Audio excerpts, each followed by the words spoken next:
Hey there and welcome back to another Demon Slayer video. And today we're going to be talking about the latest episode to drop, episode 3, Fully Recovered Tanjiro Joins the Hashira Training. Yet another fairly wordy title. And so, yeah, I think the title's pretty self-explanatory about what this episode's going to be about, training. And so with all that being said, time to jump into it. And, like I just said, much of this episode is dedicated to the Hashira Training, with the cold opening simply being Tengen drilling the Demon Slayer corpse and getting them to run up a mountain. And watching this, I do have to wonder, how do these guys possibly survive the mountain test with all the demons and the flowers right at the start? Like, look at this guy. Look at this dude. Tengen's holding him back just by putting a wooden sword in his path. Even when the dude tries to turbo boost and sprint, he makes no progress. He's like a little hamster on a wheel. How do these guys possibly ever kill a demon? What is the point of training them like this to begin with? Surely they'd have no actual hope of survival in any big battle. They're just lambs to a slaughter. Absolute demon fodder. It's like that squad of weaklings that got absolutely bodied by the spider demon family, and not even by the ranked one, but by his goon squad. Like, what's the point of being so ripped if you're such a weakling? Crippled, half-blind Tengen wipes the floor with these dudes later on. It feels like he's worth all of them at once, so what's the point? And maybe I'm being a bit harsh on them, but in the next scene they're doing sit-ups and struggling, and Tengen yells about how they need to improve their basic stamina, not their special breathing stamina, just their basic general stamina. Which, by my standards, seems to be very, very obviously low. I mean, they'd probably destroy me, but I'm not a trained demon slayer. I don't care if they've been at this for days, these dudes need to get good. I swear. Young Tanjiro, when he was a noob, was more capable than these dudes. Remember when he cut a rock in half when he was a rookie? Tanjiro then turns up at this stage and just outclasses them in every single way, destroying them all in the mountain marathon, doing exercises with weighted rocks when they don't have them at all, and just having insane stamina whilst they're all collapsed and resting. And yes, he's fresh, but also he's just back from an injury, very severe ones, so his fitness should be at an all-time low, and so at his worst, he still seems to be far and away superior to all of them combined. I mean, let's not forget the extent of his injuries. He took numerous sonic blasts, he got slashed multiple times by those talons from the bird legs, he got blasted by the wind fan so hard that it knocks him out and made a huge indentation in the ground. That cannot be good for your bones or your brain or really any of your internal organs. The wooden dragon blasts him with a supersonic blast which blows out his eardrums. His leg gets crushed at one point. Dude went through the wars, to put it lightly. And on top of that, he was limping around on crutches only last episode, and yet he's still able to put these dudes to absolute shame, as he, and Tengen puts it, shakes off the rust. At a certain point, just hang up the sword. Go home. Like, look at this. How could you possibly keep going knowing you're so utterly outmatched? He even outmatches them at eating food. And then on top of that, you'd have to think that he's probably not on the level of any of the Hashira even right now. So this whole exercise just feels like they're preparing these guys to get sent out as lambs to the slaughter. We saw in episode 1, it took 2 of these dudes teaming up to kill a single low-tier demon. GG boys, GG. And on top of that, they don't even seem to be taking it that seriously. Some of them are trying to get out of doing training by doing patrols instead. Why are these guys even slayers? We then cut away to a scene that was thick with tension and had me on the edge of my seat the entire time waiting for these two to get brutally murdered. Seriously, this scene! And I just kept cycling it through my head. Is it going to be Tengen messing with them to try to get them to take training seriously? Because in the previous scene we did see him listen in as they laughed about patrol, meaning they'd be excused from the morning training session. And so, when the guy with the lantern disappears, I thought, okay, Tengen's grabbed them. And then when he popped back up and they were laughing, I figured, okay, it's no longer time for Tengen, it's going to be death. There is a demon, a lamp guy is going to become a red spatter. I was so sure it was going to end for these guys, and then it was just a fake out. Oh my god. It really did build the tension though. And it turns out that in the end, they are being followed by a demon after all. And not just any demon, the brand new rank 4. And I guess it too is just scouting them out. I gotta say though, they definitely heard it. They definitely heard a noise, and then they just went, that wasn't anything. Pfft, amateur hour over here, I swear. And speaking of amateur hour, Tanjiro goes and breaks the spirits of his fellow demon slayers as they go to do a piggyback race up the mountain, and he picks up the biggest dude and destroys them all and then keeps doing squats and they all collapse. He then tells them that the upper ranks move faster than you can really see, and it's about instinct, and you can get badly injured no matter what you do, no matter how strong you are. Lovely. At this point, I'm going home. I'm going home. You cannot learn this stuff. You either can do it, or you have the potential to do it, or you can't.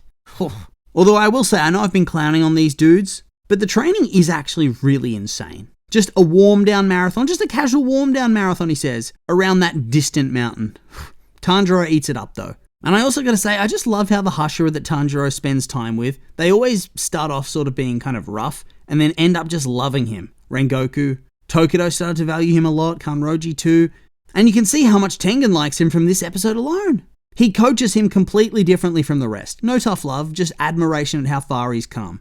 And of course there's Giyu, who is the OG who stuck his neck out for him from day one with Nezuko, although I guess part of that now you can see is due to the fact that his own sister got murdered by demons and sacrificed herself for him, whilst Tanjiro tried to sacrifice himself for her in that early episode when he tried to fight Giyu to protect his newly demonized sister, even though both he and Giyu knew he stood no chance. And then from here we cut into the finale of the noodle eating contest from last week, and it seems like being a Hashira means you have stamina for days in pretty much every single context. As whilst Tanjiro's over there dying, his stomach exploding, Giyu just keeps on going without being affected, and then he gives Tanjiro the sympathy mercy victory, and then drinks tea whilst Tanjiro becomes a vegetable. Honestly, I've been there. Tanjiro is feeling relatable right now. You and that one friend who never seems to get full, so you try to keep up and you just fail. Also, this noodle shop just casually making bank off these guys. I also found this scene especially funny, as it was just so unnecessary, because Giyu was going to come train anyway, but he's just too awkward to say it after he'd been challenged to the food fight. And so he has to keep going, and he has to go through the match and then throw it, just to make Tanjiro feel better about it, and assure he doesn't find out it was all for nothing.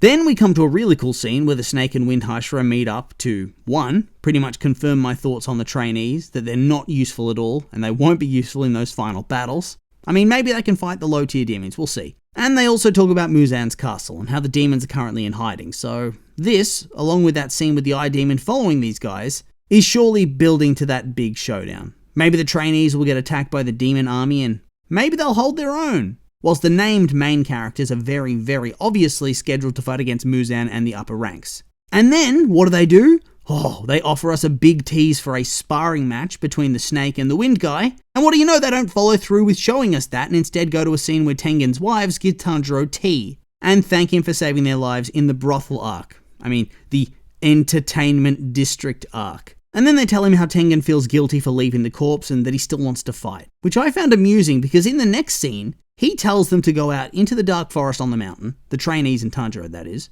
and he says he'll play the role of demon, and then he carves up half of them with ease before Tanjiro goes toe-to-toe with him. And like I said, they go toe-to-toe, but Tanjiro is whole. He's using 2 arms, but this guy's half blind, in the dark with 1 arm, and he seems to be on the same level. And realistically, he's probably still above Tanjiro even now if he fires up.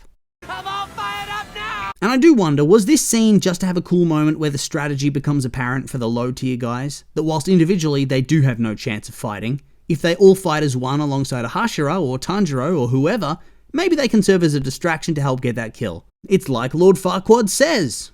Some of you may die, but it's a sacrifice I am willing to make. Or maybe the scene is there to hint that Tengen has a little bit left in the tank? Otherwise, why would you say he has regret and wants to be part of it, and then show just how strong he is? I mean, I loved this scene. A low-stakes fight, in that ultimately it does mean nothing, and yet it had an aura about it. And whilst nobody's getting killed there, that aura gives it stakes in the end, because it showcases Tanjiro to the others. It shows that in the end, he will try to protect them. He'll lead them, command them, defend them. And it shows how if they rally to him, they can win against anybody. Love that kind of thing. And when they have that big emotional moment at the end after he has beaten them all apparently, even Tanjiro, I guess, well, maybe he should come out of retirement, at least to help these low tiers fight the low ranks, jeez. And so, yeah, Tanjiro graduates. These guys, they still have more basic stamina training to go, but it seems like he's inspired them to keep going and keep training. And I wonder if that'll be a running theme, that in each class, he'll inspire the rank and file to keep working, to get stronger. Guess we'll have to wait and see, but I think that might be how it plays out. At least for the Hashira that he knows personally. I'm not sure if they'll show every single Hashira, but certainly the ones he knows as friends. After all, next up we have Tokido, who's battering his trainees who have no chance against him. And it seems his social skills have regressed. They're still rather lacking. And so I'm actually really eager to see this. Are they going to have a duel? Will the gods be merciful and show me the Snake versus Wind duel too? Please, please, please. Next episode's called To Bring a Smile to One's Face, so no real hints, although Tokido is famously expressionless, so maybe he's going to be made to smile by Tanjiro's silly antics. He does have a soft spot for him after all, but we'll have to wait and see on that score, and so yeah, with all that being said, not much else to say other than these have been my opinions, and I'd like to hear yours. What do you think of the episode? Do you like it, hate it? I'm curious for your thoughts, so make sure to like, comment, and subscribe, and let me know.